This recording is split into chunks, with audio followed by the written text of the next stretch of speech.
We're here to talk about Primate. Primate. Primate. Notably, not the monkey again. Okay, there was no monkeys. It's a primate. It's a It says it primate. right on the poster. Brandon, it's going to be okay. It says primate. Okay, there's the monkey. The word monkey It's is not a nowhere on the monkey. poster. It's a It's going to chimp. be all right. Let's calm It's a down. primate. Okay. Oh my god. Okay, well, because It's like gonna be like fine. people die in fun and interesting ways. So it's so much better than that other movie with that animal, that cursed animal. Oh my god. Oh my god. Well, here, I'm going to make a declarative statement at the start. I got a strong feeling that Primate will not be on my top 10 of 2026. And if it does, that's a horrific sign for a year of movies to come. But it was the first real new movie I saw this year. We're covering it a bit late, but it was still one that, funnily enough, Brandon was very eager to talk about. So we had to make sure we, have around the same time in February a release episode for Primate, notably not the monkey, but Primate. And again, Brandon, it's okay. It's just a little primate named Ben. And as the poster says, something's wrong with him. And if you're curious what that something's wrong is, it tells you right at the very beginning of the movie when it gives us a little PSA about rabies. No, it gives us Which a I thought was about hydrophobia, aka rabies. Look it up, dude. Yeah.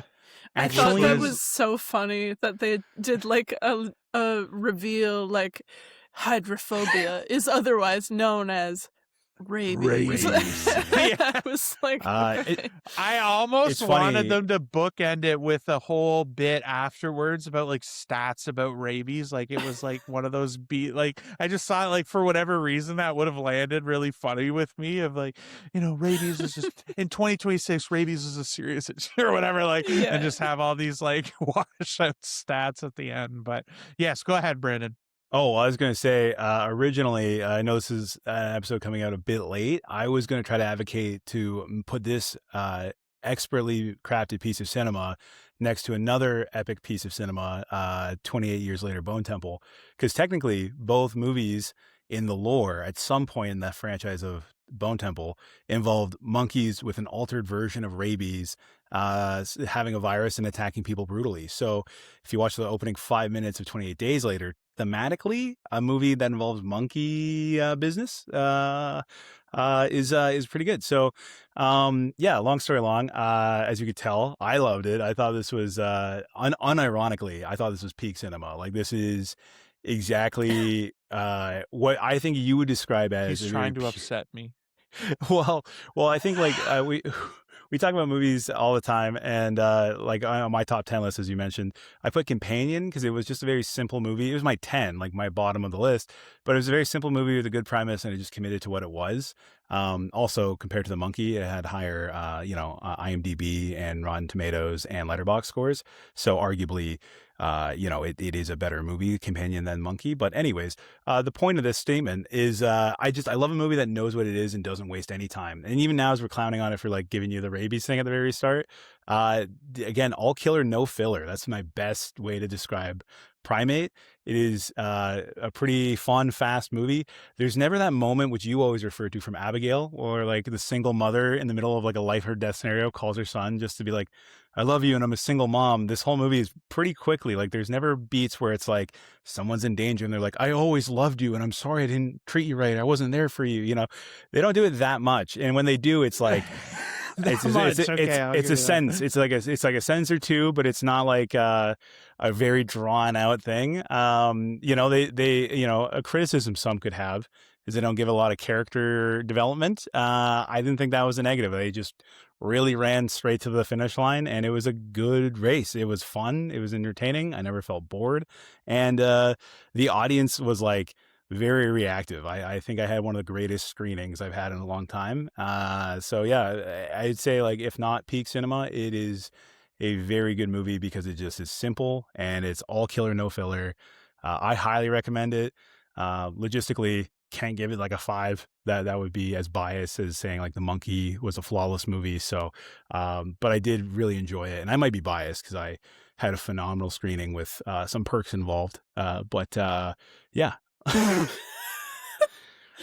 Yeah, you give Brandon a free small Burying the popcorn, lead and there. that dude is just going to be like, dude, Primate, peak cinema, 5 out of 5. I loved See, it. not only was it a free small popcorn and a free small drink, but it was at the Cineplex that comes with the Coca-Cola Freestyle machines. So you better believe I refilled that small guy like God. 4 times before leaving. I got so much Diet Coke, cherry vanilla. That I was hopped up on Diet Coke. I'm doing a sober month after a debaucherous winter season. That's what January is all about. You have lowered your expectations to go to the movies because typically January is not a good box office. You go in and you get hopped up on Diet Coke because that's the most caffeine or other stimulant type things you've had all month because you're sober as a clam, and you enjoy the movies. So no alcohol, no drugs, nothing. Phenomenal time. And I haven't said that in a long time. So that's truly the highest praise.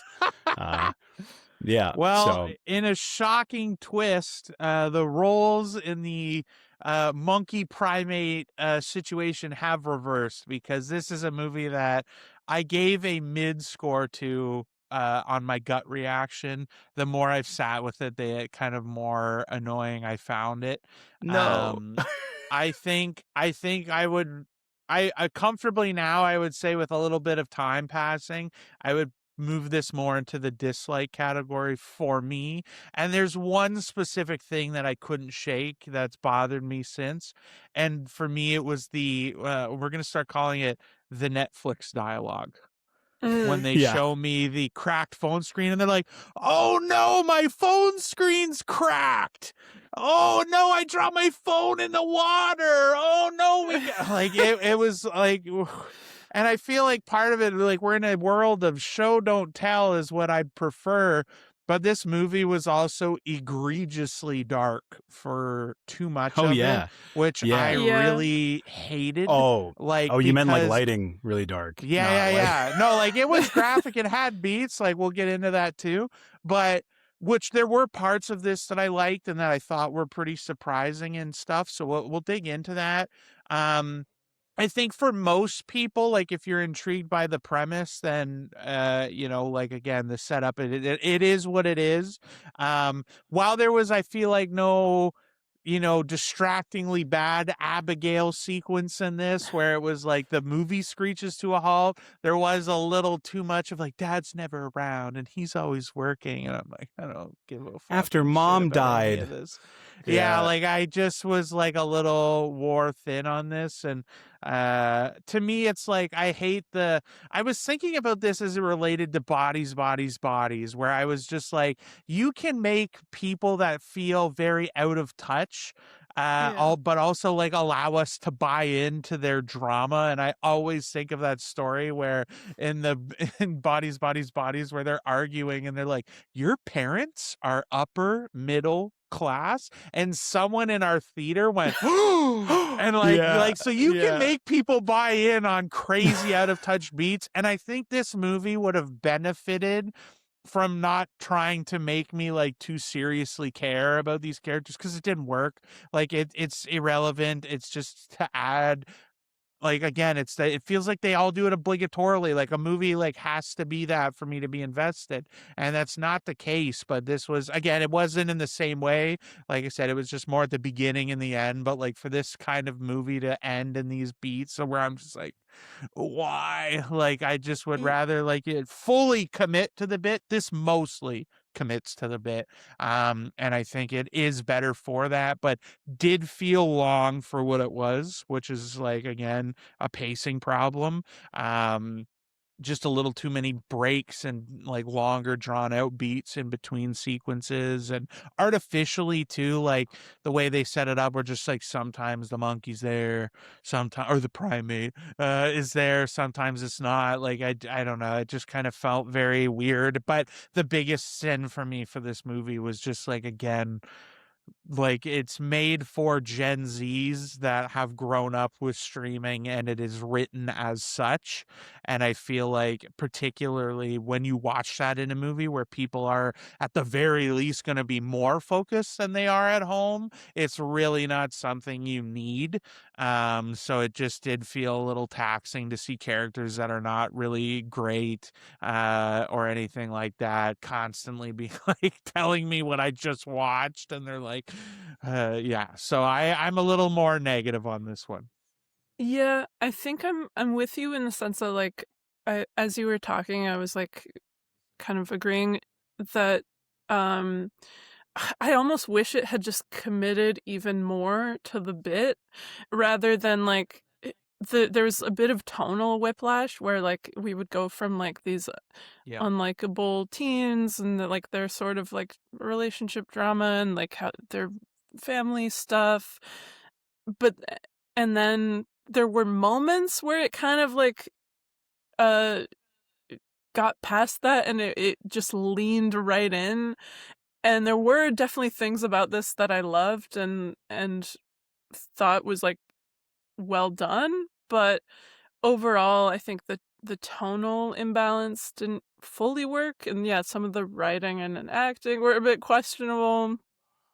So it was kind of a mixed bag for me, but I do think I had a good time still. I had fun. I thought the positives were were like quite positive and like kind of unexpected for a random one-off primate themed movie in January. Um yeah, I don't know. They call it I trashuary for a reason. I think it is a little bit trash, but you know, it was fun trash. Yeah, yeah, it's excellent garbage, you know, and I don't fully disagree with what you guys said. I guess in my case, the pros outweighed the cons. I don't disagree that those cons are like non-existent, like they're definitely there. But I would also preface, I saw this movie, first movie of the year, same as you guys, but I had also just finished watching all of season 5 of Stranger Things, and we talk about Netflix streaming dialogue. I feel like if that's the bar and then Monkey's there, Monkey is leagues above it, you know? Nobody in the Monkey pulled out, Primate. you know.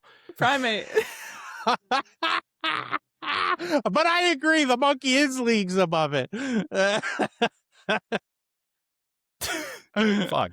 That was such a good argument and then I fucked it all up. No, I'm kidding. But yeah, Primate is I could have a breakdown You're for real. too traumatized. Yeah, it's genuinely I can't because all week when I would text you guys like can't wait to talk about, and I would type the monkey and then I would like delete backspace, be like Primate, you know, and I'm like it was in my head.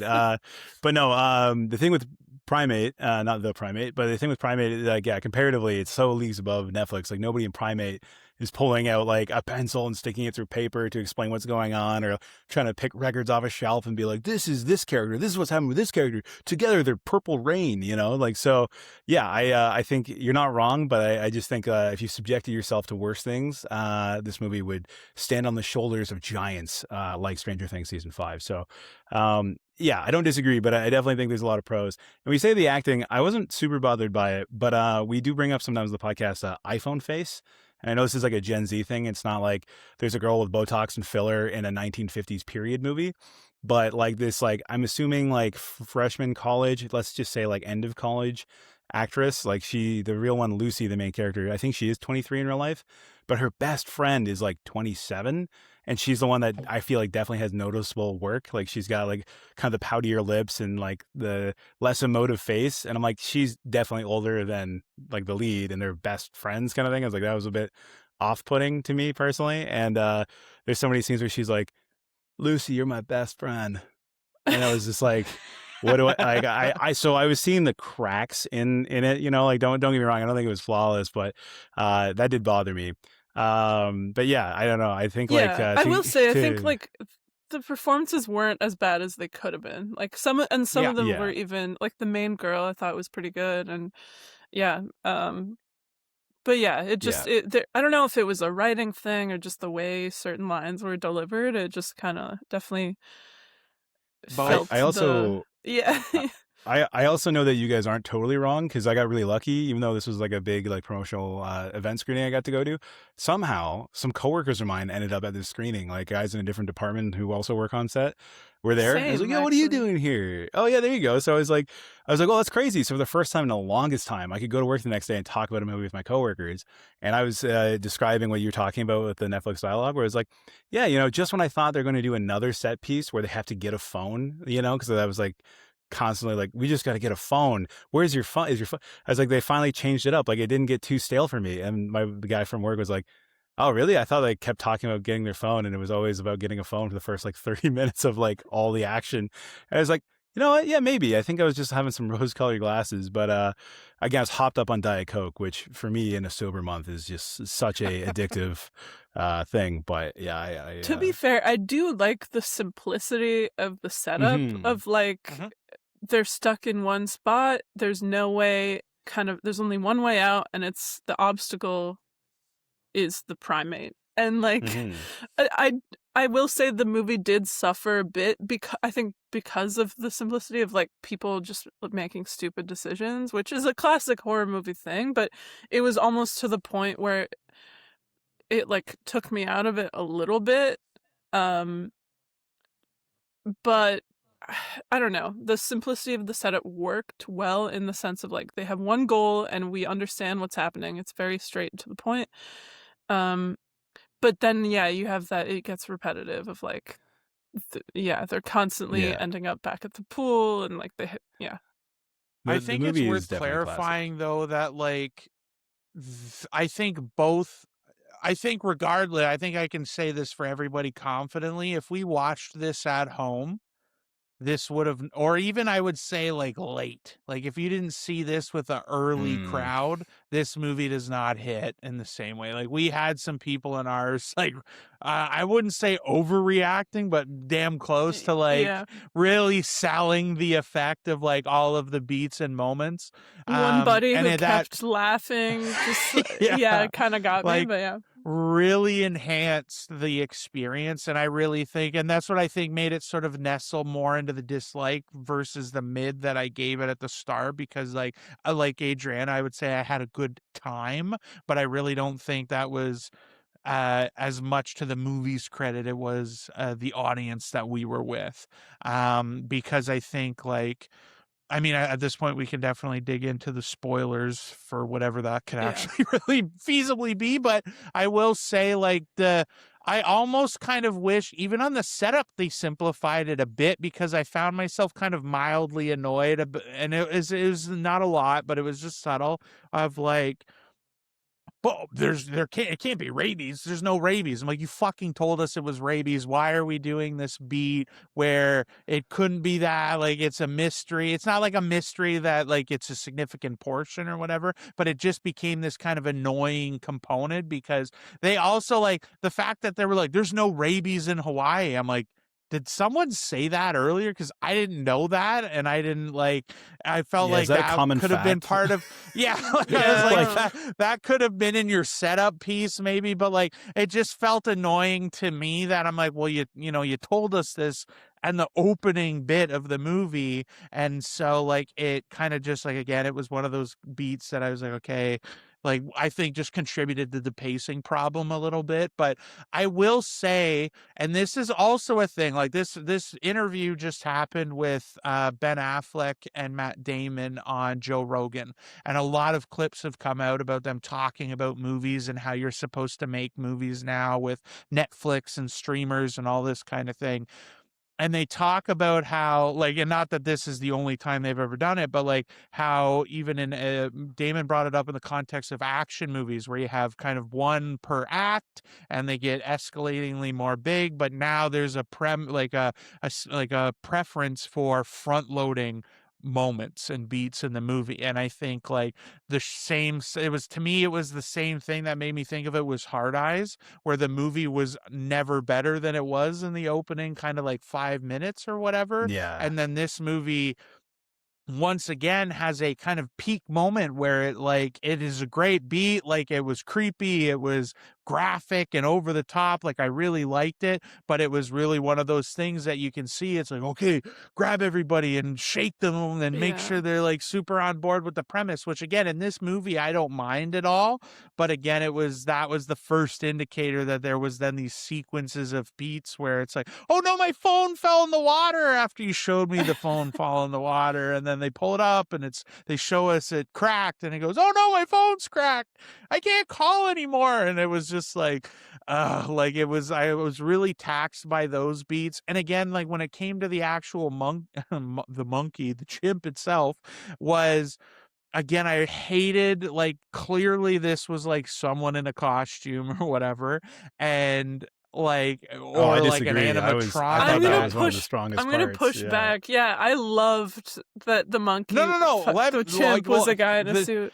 No. I never Like, thought I meant that. clearly it was that, but I thought to the movie's benefit. Let me Yeah. re-clarify Okay. that. You're like, all Yeah, this because, sucked, like, and then the guy felt like he was in a costume. No. All Like, I I heard. thought the look of it, and this is like what I'm basically trying to argue here, is that I didn't want you to cloud that in darkness all the time. I didn't want it shrouded in darkness. Like, let me just, like, I know what that is. And again, it's working for me. So, like, I didn't need it to be completely dark all the time because they do that to shroud, like make bad VFX look a little more believable, because you can just like do blood and like, again, like the sequence with the dude in the bed was like really hurt by me for the digital effects in there.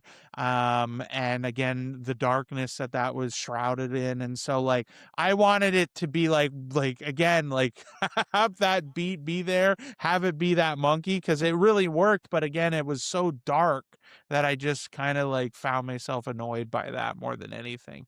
I'm kind of surprised. Like I'm almost wondering if you guys just had a literal bad screen or something, because I didn't feel the darkness affecting me much at all. Like even the scene you're describing in the bed, I thought that was one of the more visually striking scenes. Like I even thought like, oh, they're really setting the set piece up with like that red mood light or whatever. And like I felt like I could see everything pretty well, even like the dark hallway scenes. Well, and let me the pool is so clarify. bright. I think it's because I know why they're doing it, and that's the thing that bothers me. It's not like I couldn't see. Like it's not like there was like Game of Thrones style where I'm like, what the fuck is going on? Like I can't tell.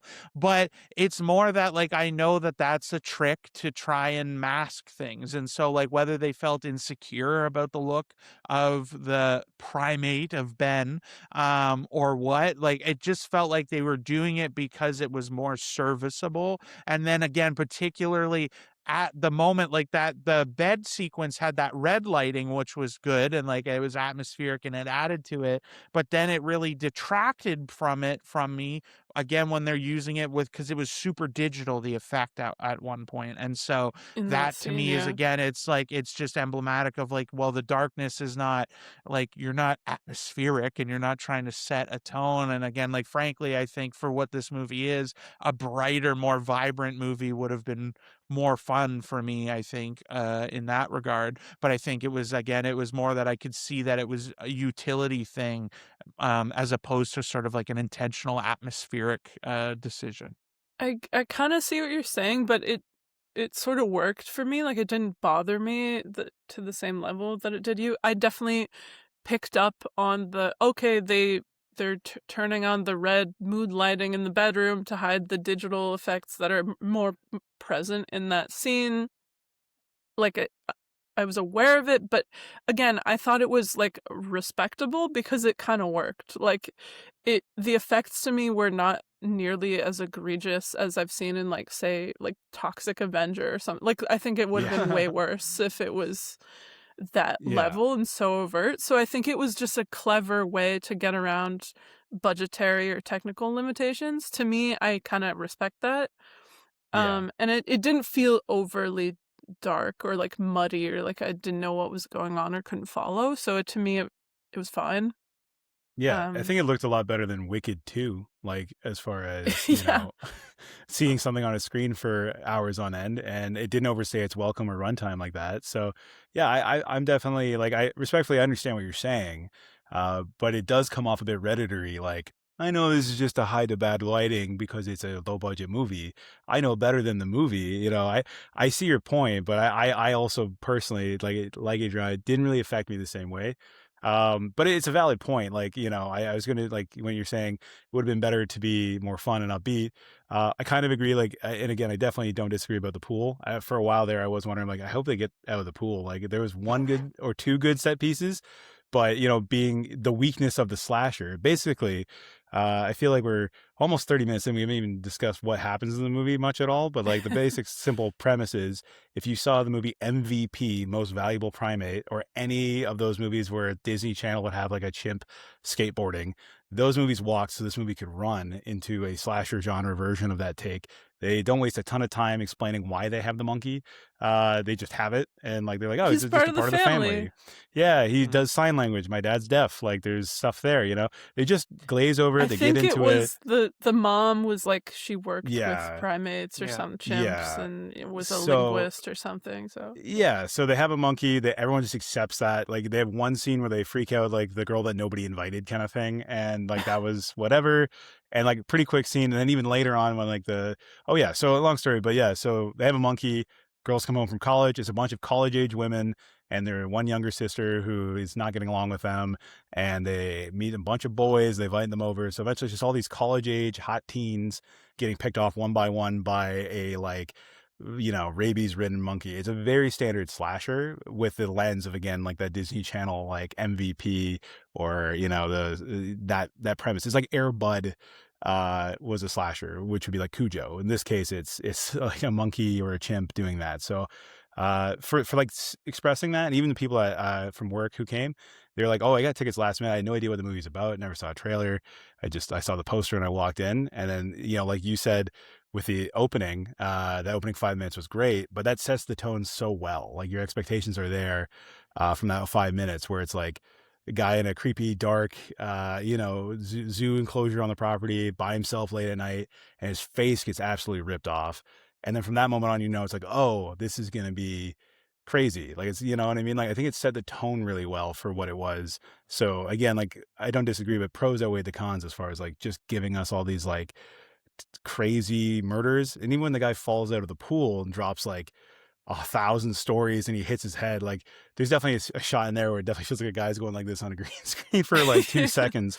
But the payoff of him hitting the ground and his neck snapping, and us seeing that, the filmmaker wanting us to see that 1.5 second like hit, I was like, oh, okay, like that's the point, And I don't know, for me, it was easy to buy in on that, and I was able to like not care so much about not having like a phenomenal creature, just like a creepy monkey that serves the plot. Like, yeah, my expectations were so low that I enjoyed it for that. Yeah. And yeah, just to go back to like something the cold open, I loved. Like, I do think it kind of sets the tone, like, just because it was so unexpected to me. I was not expecting the face to get ripped off in such a like brutal way, and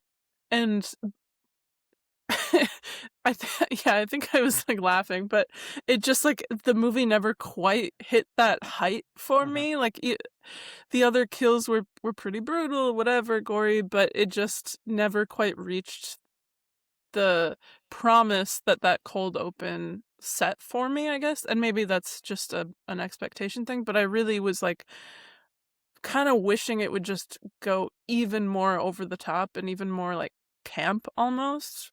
Like, it was there a little bit, but not fully. That's where I'm kind of hung up. But also, Well, I did look it up. There is no rabies in Hawaii. This isn't a no. Oh, I assumed it was a true thing. I just didn't I was but like, I'm for just the like, movie's purposes, I'm like, why is this guy so that sure it's not answers rabies? one of my questions, which is, why is this set in Hawaii? Like, why? Yeah. Which is like, I guess, for the unexpected factor, and to justify why they're so confused and don't know why the chimp is acting that way. But yeah. Yeah, I think for me, another issue with the cold open is also in this process. Like, if you front something like that, I think that's also what hurts the pacing, because now you've just told us what this movie is, and now you're going to take me 20 minutes to then get me to where I know we're supposed to be going, right? And especially because it says 36 hours prior, like a time cut backwards. Yeah. So like we And the go you're threat's like, immediately back. gone.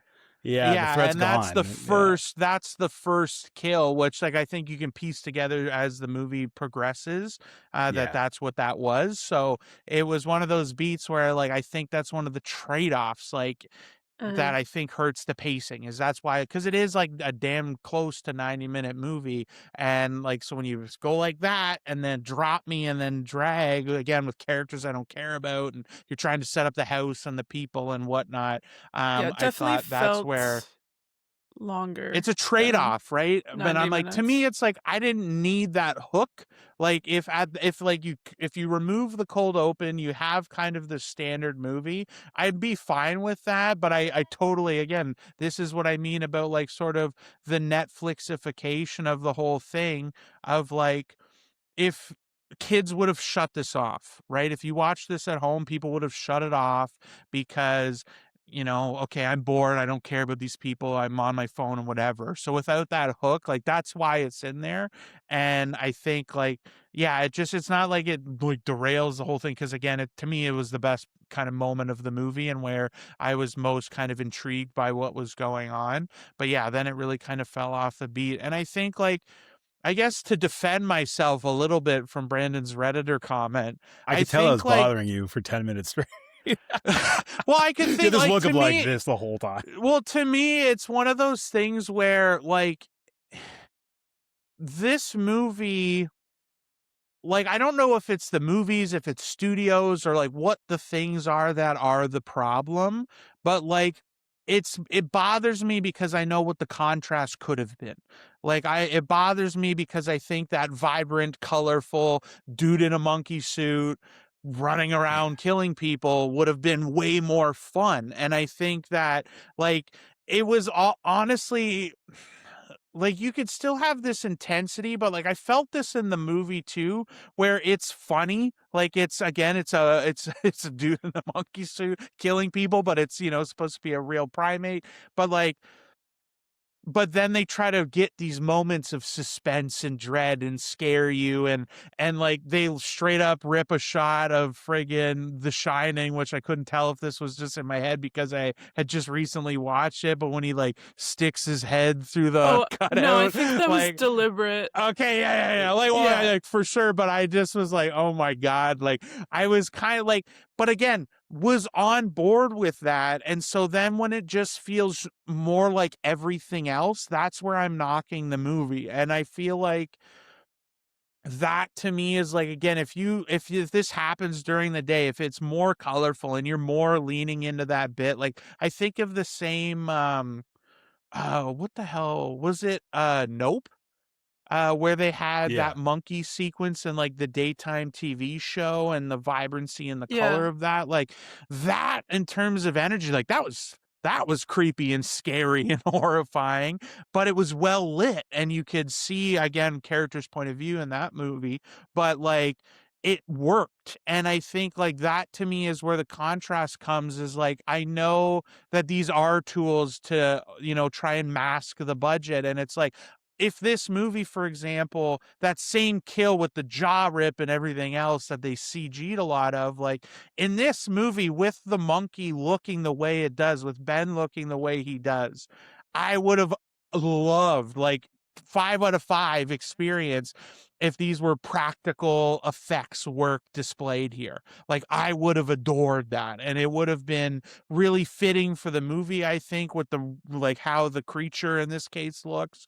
And so like that to me was really where like I liked it enough, but I could see where this could have been so much more enjoyable. And because the things that it does to kind of camouflage itself are what everything else does. So I do very much think, to give you credit on the Reddit thing, is like, this is a consequence of me watching so many movies. It without a question is, because I think if you don't watch a lot of stuff, you don't notice this kind of thing, but it's definitely an impact of, because I see so much, and especially in horror, right? Where it is wild, like a lot of it is wildly low budget, and so like they kind of like, and there's so many kind of horror movies out there, and I watch an awful lot of them, so I do think it's a consequence that's more specific to me, but yeah, I have to kind of talk about because it does color my experience with it, right? Yeah, no, that's totally valid. And like, to be fair too, like when I'm giving all this praise, you're talking about like excellence coloring your lack of praise. You're like Nope, which is like a phenomenal movie. Like it's like people call it a classic of the last decade. You know what I mean? Nope's phenomenal, and it has a 10-minute monkey sequence that is phenomenal. And I actually want to make a bit about that too, where they kind of rip some scenes from that movie where someone's behind a tablecloth or like a plastic see-through curtain and he doesn't see them, like very identical. And like budget wise, this movie's budget was just over 20 million and it made like 21 million at this point, which is almost like a month in theaters. So yeah, like technically it's flopped in the sense where it hasn't doubled its budget. And Nope was a $68 million. So, almost 50 million more.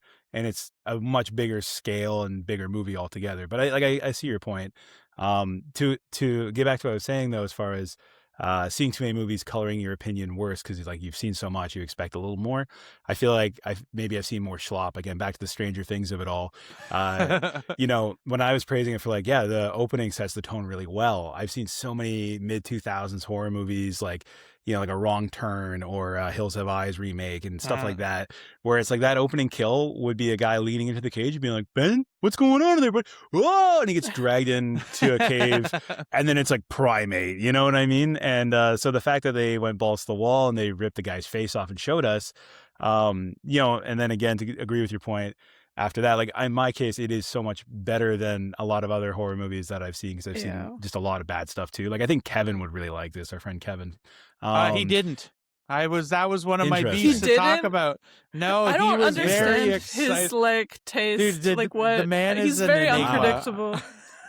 Wow. But that was one of the beats I wanted to talk about because he was giving me shit because I was like, I didn't love it. And I was like, well, like, we'll see. And I honestly would have guessed he would have been more on board. But once again, the enigma that is Kevin. But yeah, he didn't like it. Okay. But he gave it a 3, but his scales warped. Yeah.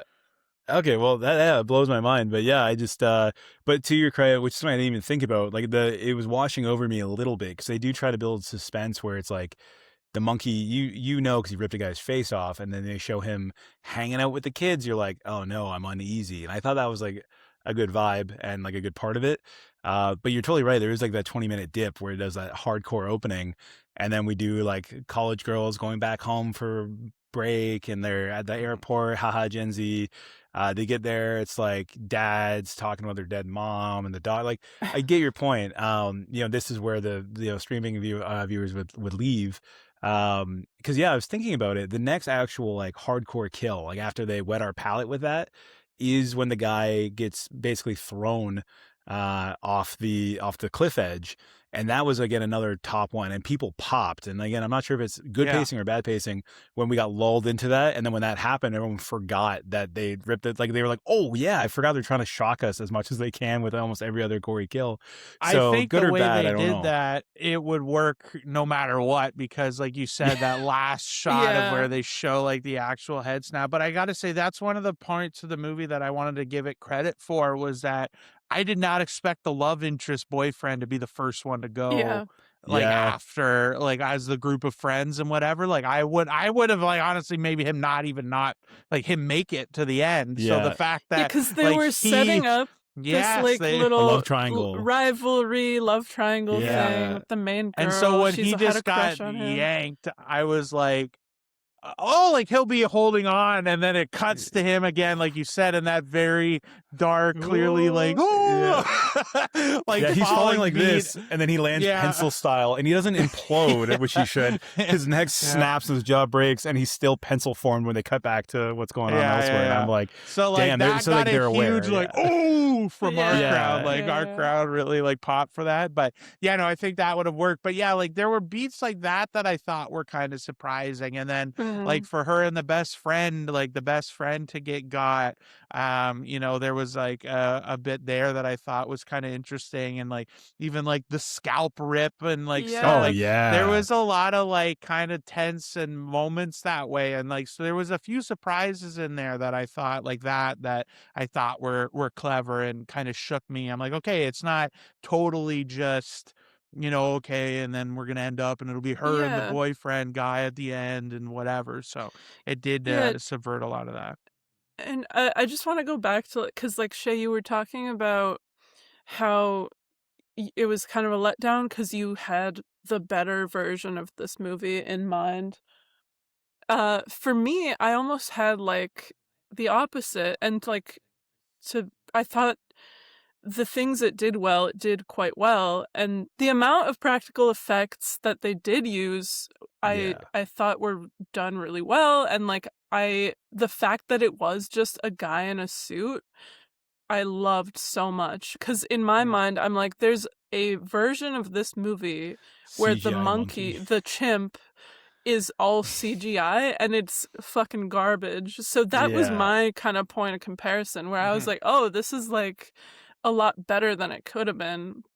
And that, Yeah. you know, that gave it a bit more juice for me. But Yeah, the worst version of this movie is kind of what I was saying, the early 2000s guy gets killed off screen. And when you're talking about the lighting hiding the effects, there's a far more egregious version of this where it is a CGI chimp and they try to you could see the filmmaker in that made up version being like, yeah, the lights were off in the house because Benji flipped the breaker, which, you know, the real horror was not seeing the monster. So that's why we only see him at the end in full, you know, lighting, because we had to save you know what I mean? Like, I think like they rode the line well enough for like the lower expectations that maybe Adriana shared, in that like there's a way worse version of this movie. So that's why I think I'm overly praising it. Jokes aside from the popcorn, obviously, but like, yeah, I really definitely thought, you know, like I really went in with like rock bottom expectations. There is one thing I do want to bring up, saying the E word here. You know, is I thought this was going to be like a whatever movie. I remember seeing the trailer for it and being like, oh, we're skipping that. That's a skip right there. But in the week leading up to the screening for this, which again, without the screening, I'm not sure if I would have like ran out in the middle of my dry January to see a movie downtown completely sober on a Wednesday after a long day of work. But like I was getting a lot of viral marketing for this movie, like Instagram stuff popping out, and it was like 93% Rotten Tomatoes popping up on the ad. I went back to find that, and they've obviously taken it down because, like you guys said, it'll probably diminish over time. But yeah, the all the viral marketing was like kind of like what they did with Paranormal Activity, where it's like filming people in the audience reacting, going, "Oh my god," and like grabbing their loved ones close or covering their mouths or watching through their eyes. So I was like, oh, this must be like really like a fresh breath of air, like maybe a surprise hit in January. And like I wouldn't call it fresh or fresh breath of air, but it was at least surprising because I thought it was going to be like, yeah, like Adrian was saying, CGI monkey, all way more in darkness, and then like, you know, cheeky kills that were like, you know, knife coming towards camera, cut to black, you know, something like that. Yeah. Where the fact that they almost made the whole movie just to show you an effects reel of death, like the scene where he's ripping the mouth. I see your point about it being like CGI enhanced, but I thought like, you know, when he bites his sister's leg, like, and we're talking about like subverting some expectations, the boyfriend dying first right off the bat. The bitch girl that nobody liked, I thought she was gonna be the final girl because she's like, fuck this family and this crazy monkey, like I'm getting the hell out of here. And her death scene where she gets in the car and then you realize it's the other silver SUV. I was like, Yeah. that was pretty good.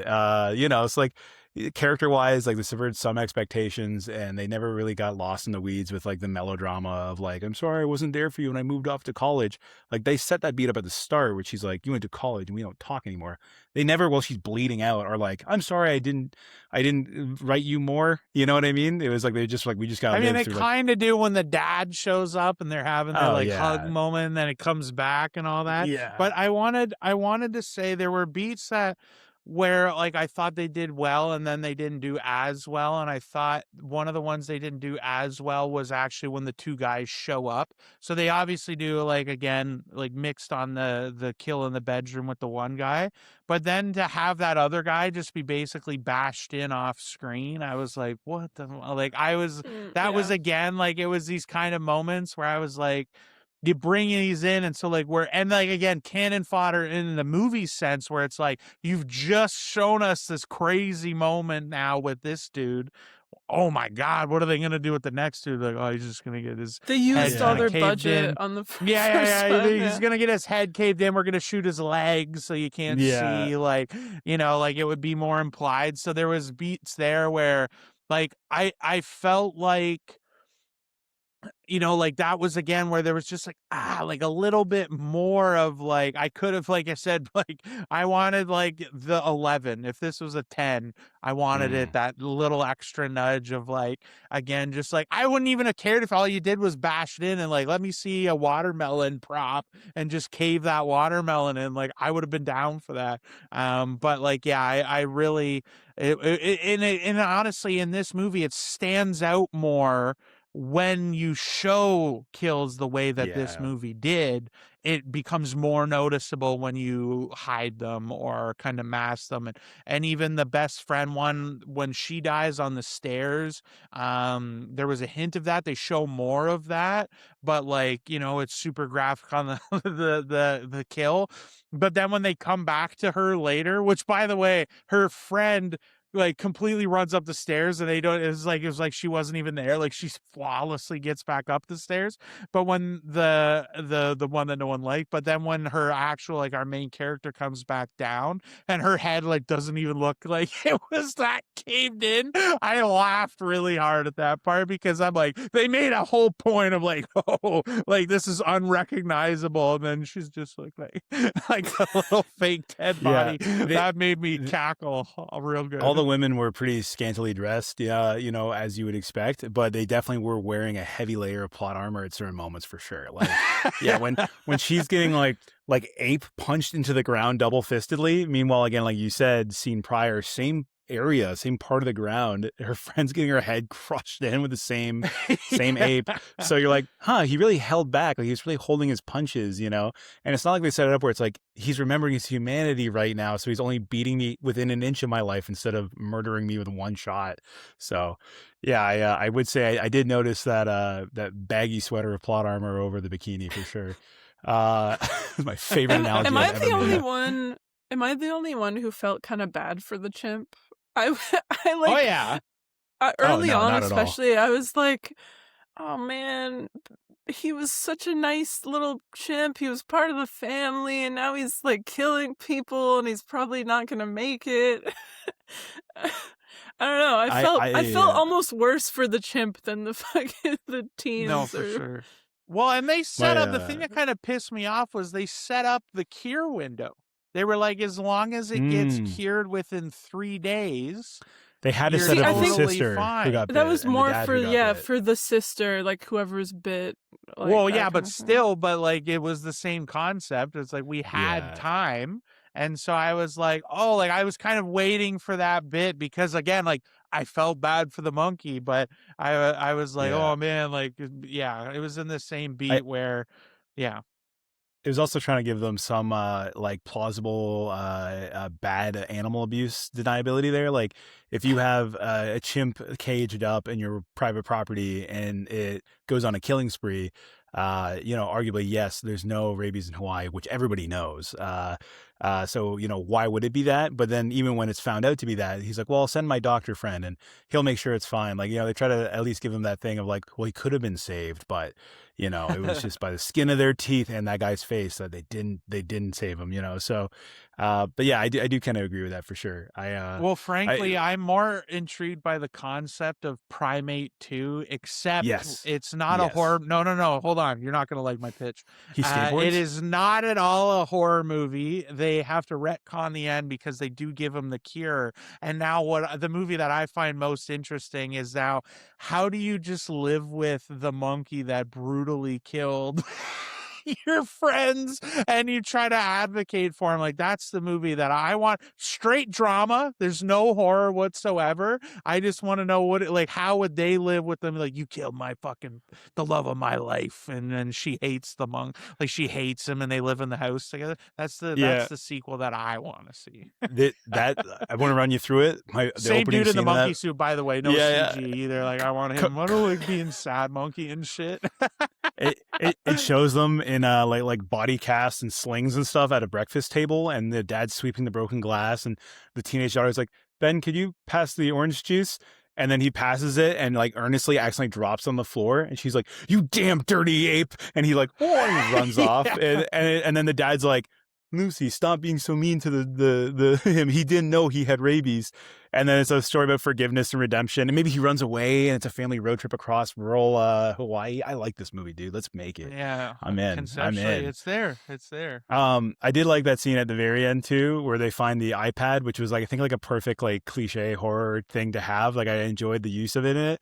You know, where the cops have the iPad covered in blood in the crack screen. Or whatever. Lucy, bad. And then everybody turns. Everyone in my audience went, oh, like, you know, it's like the Scooby-Doo thing of like, oh, you know, everyone was like, ha, ha, ha, aw. You know, like it was such a funny thing after like the climax where that happened. Everyone, because like, I feel like I got a lot of audible gasps, and then that like little like laugh at the end from the audience. Again, like what you said, if I stream this to then review it, I would probably be just as like more upset than you probably, but like the culmination of everything, especially post Stranger Things season 5, I was like, writing's pretty good. In fact, I was even like, I said like, oh, the cell phone thing didn't bother me because I felt like I've seen worse horror movies. But then when the boyfriend's like, I'm going to push him off the edge of the pool, I like moments before he said it and did it, I was like, if they don't push this fucking monkey off the edge of the cliff right now, they're the dumbest characters in all of horror. And when he's like, I'm going to do it, and it's semi-successful, I was like, oh, neat. And then I'm like, oh no. And then I realized like they're totally going to 180 that push. Yeah. And I was like, oh, and then they're killing the boyfriend. So I'm like, that's such a smart movie. I thought of it. They did it.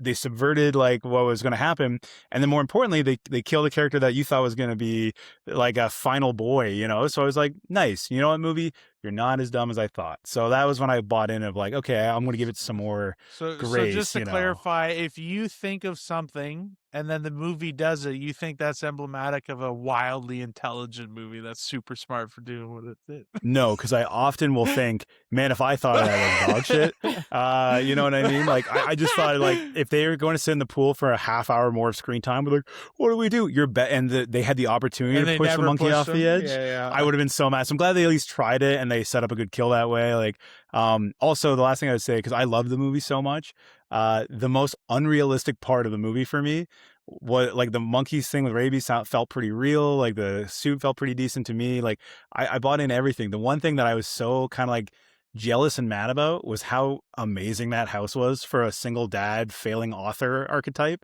You know what I mean? Like, did the mom have amazing health insurance when she died? That is such a McMansion. That's like Tony Stark's mansion in Malibu. Well, I don't think they set him up to be a failing. No, writer. No, because he was like, I really need successful, but he was like, I really need this book deal if I don't go. And like, you know, he was like, I gotta just well, again, that was the melodrama. He worked all the time because that was part of the backstory where they were like, he was never here and whatever. Like it was a big drama beat. But okay, so but still, I don't know any authors living like that. Also like a scientist, cliff, though.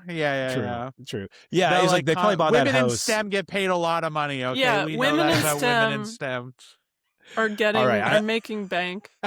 All right, I believe you. Okay, so now I'm going to 180 that. Narratively, you're right. It did make sense. But man, what a perfect house for that story, though. Like the big oceanside pool that they could hide in with the amazing backdrop to push off of. When they did the they're also conveniently like in the jungle, like far away from any totally other houses isolated. Or people. Yeah, like plot wise makes sense, I guess. But I mean, I saw that, and my first instinct was to like look up like how much of that house was real location and how much was like made in a soundstage and like green screen onto the cliff kind of thing. Because I was like, that's like I want to go to that house. I want to see that house on Zillow. Like I was so stoked. And then the buddies who saw the movie with me, can we rent that? Yeah, right. The buddies who saw the movie with me, they're in the locations department. So like every film set, there's the department of like locations people. It's everything from the guys that monitor the parking on the street to like making sure like the homeowner's happy with how things are going.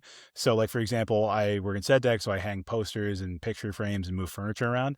And those are the guys that are on my ass if they're like, you scuff the fucking 1902 mahogany wood floors moving that IKEA piece of furniture for the scene, dude. That's like a crazy repair. You know what I mean? Like their job is to know a location inside and out. And the first thing we said in the lobby was like, dude, imagine you guys were the locations guys for that house. Wow. Like we were like that would have been such an awesome week of work to do that, you know, to work on that set and like have full access to every room in that house. And then, anyways, I thought that house was like such a unique and cool thing and inspired. I think like a worse version is like, again, the 90s, like again, like most valuable primate chimp movies where it's just like house in the suburbs. And it's like, then Benji went crazy and the neighbor's like, I always knew that monkey was weird. That must've been a fetish. And then he gets like, you know, crammed in a cardboard box or something. Like, yeah, I don't know. I appreciate it for what it was a lot, and I liked so much of it that it was hard to nitpick. But I'm actually really grateful to have had the counter arguments, because I'm like, yeah, you're right. That was boring as hell for 20 minutes between like those awesome jump scares, or like, you know, yeah. So, anyways, Well, when I saw it, I was like, I two want to beats. discuss it. There's 2 beats off that I wanted to touch. First, I wanted to say I wanted one more death fake out for real. I wanted the monkey to have like, when like, oh, we've killed it and we have a hug, and then it runs at them again. I wanted one more of those, just to be, again, like back to the dial it for further. I wanted like he pulled himself off the pole and he's back one more time. Like, I wanted it one more. So when they did the like cop fake out version, I'm like, like, I just think it would have been that much more excess that I really needed. But I do find it super interesting where, like, I think it's not specifically expectations, but what we like strive for or whatever, where I think like both of you have kind of identified, and like, again, totally valid. I think this is what's super fascinating about this, where it's like, and I know that like back to your Redditor comment was not invalid, okay? Because there is a part for me where it's like, you guys were like, I've seen so much worse, so I was happy with what this was. And my thing is constantly, I'm perpetually in a state of where it's like, I know this could have been better, and I expect that. And I think this is where, because I'm much more militant in this regard, because I think that's what bothers me so much about like the streaming stuff, is that like there are good ideas here. Like, I wanted the better version of these things. And I think it's like, when we talk about like something being worth your time, and I think that's the differentiator between kind of like an excited endorsement from me versus this sort of like lukewarm mid to dislike, is that like, if would I tell someone, did like I enjoy this enough that like I would tell anyone to watch this at home? Absolutely not. I think this would not land at all on a streaming watch, really. And I think like literally when we finished the movie, because one of our other friends, Nick, could have come with us, and he's like, oh no, this movie, like, it's the most watch it at home kind of movie. Like, that was his point of view before we like saw the movie. And I turned to Adrienne, I was like, this was the best and only way to really watch this movie. It's the opposite. And like, not and worth watching at home kind of movie. Exactly. And I think that's kind of the case for me on this, is where it's like, that's the difference. Because I know if like I just showed this to someone here or whatever, if I just caught this on streaming, if it was a straight to streaming thing, like the best parts of it were the reactions to those moments. Like I said, like the dude that literally was like, oh, when he fell off the cliff and shit, like those will always stick in my head, and I'll appreciate the movie for that. But I think, I just thought that was like an interesting beat, where it's like, and I'm not surprised that I'm the hard ass on that level of it, where I'm like, well, I know it's better than what it could have been, but I wanted more, like, so I think that's a funny thing I noticed as we were. At least another guy on Reddit that's like, well, actually, what I would have done, because I know hydrophobia is so limited in those parts, is I actually would have been able to solve this, because simply, really, you just need a ball of, like you fucking big braining it from the armchair. Yeah, like, I don't want the serious version of this movie, right? I want the zanier, more batshit crazier version. Lean all the way in. Like, again, I think it's related to the companion thing that I had with that movie to a worse degree. The Abigail, it's like, just give us the fucking full thing. Like, just let this be a fucking ride, where it, like, I don't get the dad, like, I like the boyfriend drama only to subvert it. Like, I thought that was a fun component, but like all the serious beats about the dad and she's never coming home, like, I also was really thrown by that. I'm like, what do you mean she never comes home? Like, she's at college? Like, I'm like, what? Yeah, like, also, how, like, it's not like she's 40 and like moved away and never came home for 20 fucking years. Presumably, also she's going to college somewhere in mainland USA. 'Cause they Continental flew USA. in. Yeah, right? So, like, Yeah. you're not gonna, on a student budget, you're not flying back and forth to and from Hawaii every other week. With Like, with that house, it's not like they don't have the money. I don't think she's hard up for cash. I think she drives like a Mercedes C-Class sedan because she's trying to be responsible, and she has like a penthouse condo in New York or LA, and her dad's like, fair enough. I don't see her often, so of course I'll give her an allowance. You know, her mom died. Like, I don't know. I feel like I've met enough people in my college days where I was like, you live like this? Like, yeah, what's wrong with it? Like, it's that whole, like, your parents are middle class, you know, where like I've met people who are,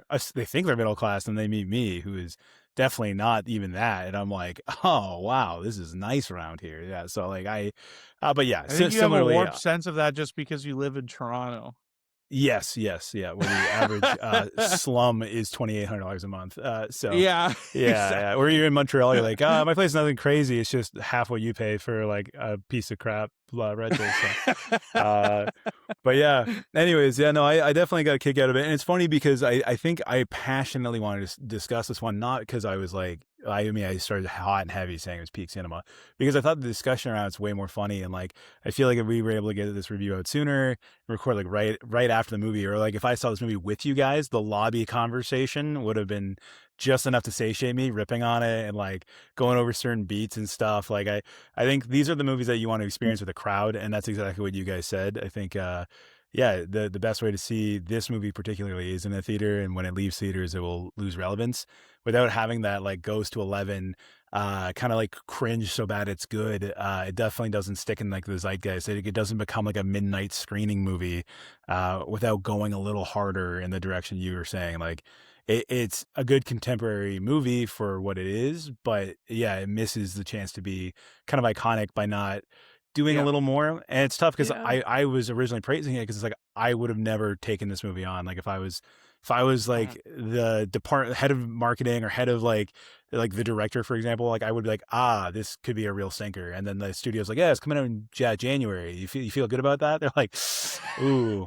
And then again, it comes out and it makes his budget back like just barely, you know? So it's like, ooh, well, that's what I think, tough. like you said with the marketing, is like it could have been like they were selling the movie that I wanted, right? Like that was, and I went back like on this one because I didn't know anything about this movie at all before we got the email about it. So I was like, okay, so I watched all that afterwards, and like that's the difference to me, is like I think it's to the movie's detriment also financially, that if this was a crazy batshit like again 90-minute wall-to-wall like kill gore fest, this to me, like that is why Terrifier connects. That's why that movie transcended, like it bursts out of the sequence of all the other stuff and became like a wildly financially successful franchise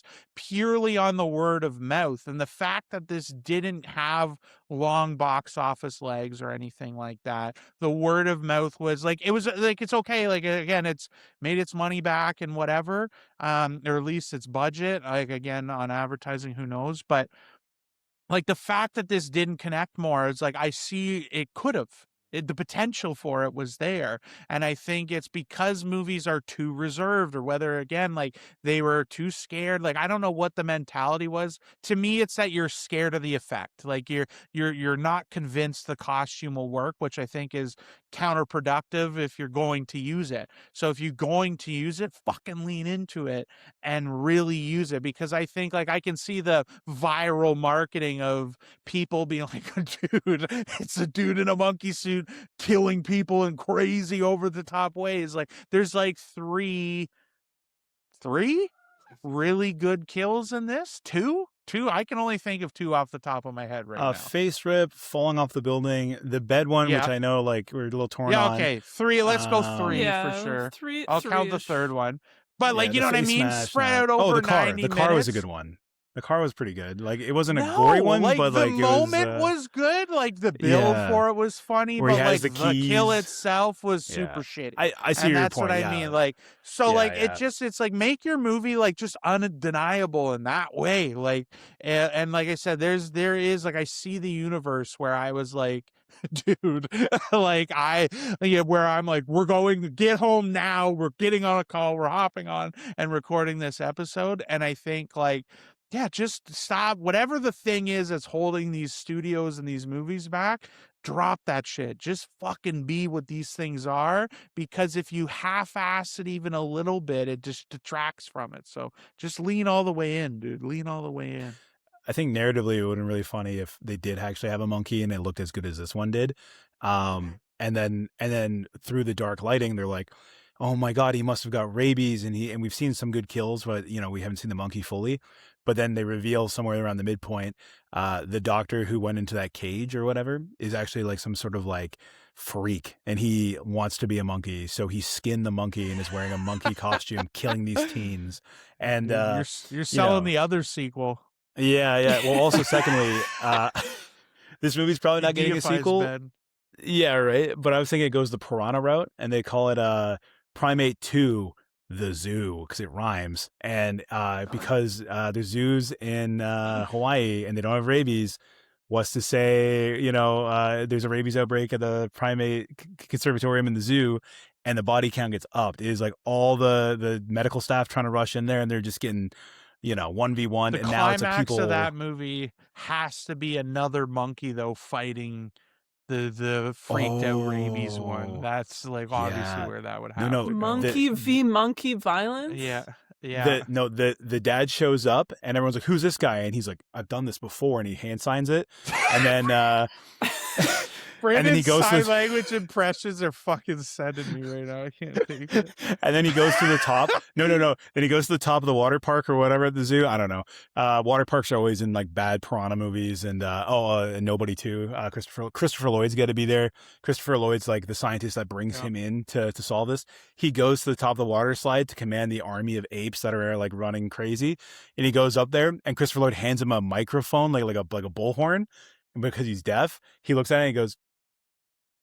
And then he sign languages some stuff, and all the apes like do it back to him, and then he has control of it. And this is actually a soft reboot of Rise of the Planet of the Apes. Yeah, I was just gonna say, dude, it sounds like you're selling Planet of the Apes at this point. Yeah, and then at that point, that's when they all worship the monkey from the monkey, and it's their god, and it plays the symbols, and that leads to everything else. It's primates versus monkeys, chimps versus apes. Yeah, give me what would you compare, the chimp universe, the chimp CU or something like that? Like Chimp CU. Yeah, just all the monkeys fighting in different faction groups. But yeah, when they do the hand sign saving the day moment, he actually signs "Ape shall not kill ape," and that's when they get that iconic phrase, and they explain how it originated before the land of ape. Anyways, I've derailed this podcast to the most I think I ever have, and I'm so glad I got to do it with that. So thanks for indulging me. Great way to end this. Well, I'm just glad Brandon's starting where we've come full circle from the monkey this time last year to now Brandon finishing an episode on Primate, feeling mad good. And you know what? I think that's personal growth, Brandon, and you should be very proud of that. Thank you. I would also like to say, because the screen area was such a good experience for me, and I don't think I have anything negative to say. When earlier, Adriana was saying, like, did you feel bad for the monkey? And you guys were like, oh, of course. Yeah, we love, being kind to animals, and I'm not like that. And I'm so lucky my girlfriend's not like that. We're both just like not animal people. We have a cat that we adore. But the whole point of the story is we were like, yeah, immediately, as soon as that thing starts looking like that, like I would have got my gun. Like, no shot. You live in the outback. You don't not have a gun in that house? No way. I just realized I can't let this end before I get my last piece out about the monkey. Was the thick ass fucking drool that they had on that monkey. Yeah. That like didn't move the whole time. I honestly was like so distracted. I was like, I laughed really hard the first time, and then like just every shot of the monkey was like always there and in the same spot. I'm like, that's the thickest fucking spit of all time. And I just every time they did the close up and you could see the monkey's mouth, I was dying. Well, I mean, logically, he's probably dehydrated because he's not drinking any water. Yeah. Well, yeah, I was gonna say to close out, I guess, without a theater experience, I'm gonna do, was it Bob Barker, get your pet spayed and neutered? After seeing this movie, like literally 2 days after, Renata took our cat to the vet to get his rabies shot. Completely unrelated, but we laughed really hard when the vet was like, yeah, your cat's gained 3 pounds in like 2 months. Like you have a fat cat. And we're like, that's kind of funny. Like, yeah. Also, it doesn't have his rabies vaccine. What are you guys doing? And I was like, cats get we're like, well, he lives in a condo, so like, you got to get rabies shot, dude. Do you know how important your rabies shot is to your cat? And then I was like, no way. And we looked at each other like we had like our own like little moment.